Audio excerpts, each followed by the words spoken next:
அந்த அந்த நேத்தைக்கு சவுக்கு சங்கர் வீட்டுக்கு போனவங்க எல்லாம் இளைஞர்களா இல்லையா? எல்லாம் 20 வயசு 21 வயசு அவ்வளவுதான் பெண்கள். இவங்களெல்லாம் அழைச்சிட்டு போய் பண்றீங்க. அப்ப இந்த இளைஞர்கள் வாழ்க்கை என்னங்க? அவங்க என்ன வழி நடத்துறீங்க? நீங்க ஒரு கக்கூ சங்கல கொண்டு விடுறீங்க.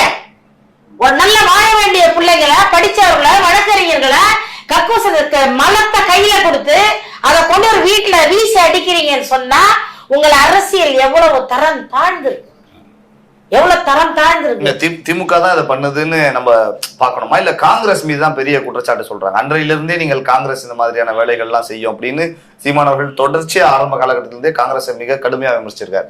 இந்த மாதிரியான செயல்களை திமுகவை தாண்டி காங்கிரஸ் கையில் எடுத்திருக்கான்னு கேக்குறேன். காங்கிரஸ் வந்து உங்களோட கூட்டணி தானே, உங்களோட தானே இருக்கு. நீங்கள் அம்மா தானே, அம்மாவும் பிள்ளையுமா பயணிக்கிறேன், கட்டி பிடிச்சி தழுவி தோல் மேல தோல் போட்டு தொட மேல தொட போட்டு உட்காந்து ஆட்சி பண்ணிட்டு இருக்கீங்க. தண்டிக்க வேண்டிய இடத்துல யார் இருக்கா? தண்டனை கொடுக்க வேண்டிய இடத்துல யார் இருக்கா?